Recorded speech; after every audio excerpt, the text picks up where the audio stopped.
Hello guys, magandang umaga po. Meron po tayong kliyenteng gugupitan. Muna siyang nilinyahan bago ko po siya umpisang gupitan. Hanggang doon sa likod ng tenga, akin pong nilinyahan.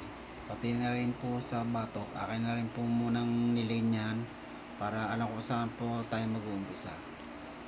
Gumamit po muna ako ng 1.5 clipper guard para sa pag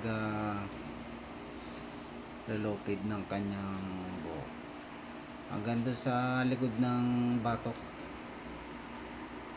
1.5 clipper guard ang ginamit ko. Sumunod gumamit po ako ng 1.5 clipper guard para po sa pagbubura po ng linya ng guhit hanggang doon sa likod ng tenga at batok. Aking pong dahan-dahan po siya pong binubura po yung linya ng guhit. Sumunod chiniroklos ko na po yung kanyang patilya. Alalay lang po ang pagbubura po ng kanyang linya ng guhit. Baka po umuklap, kailangan po pa-slide po ang hagod ng clipper.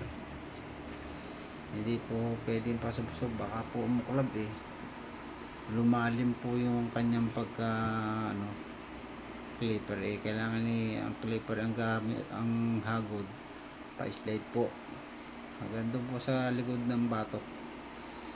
Tinatanggal ko na rin po yung linya ng guhit.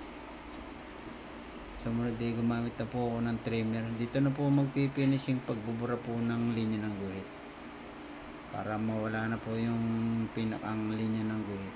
Diyan na po ako magpifinishing sa trimmer na yan.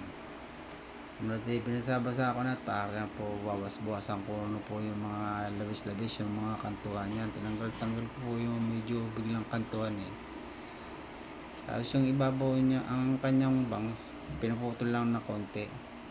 Tapos tinexture ko na lang yung kanyang ibabaw. Ayaw niyang pabawasan ng haba. Ang gusto niya, tinexture ko na lang para mawala yung kapal. Tinexture ko para hindi mo masyadong manting ng makapal yung ibabaw.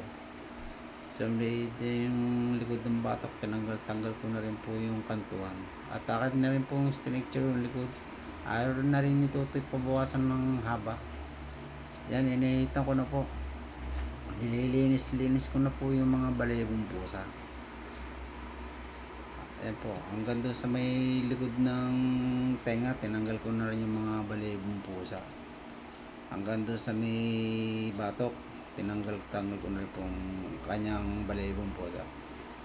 Sige po, hanggang dito na lang po. Maraming salamat po.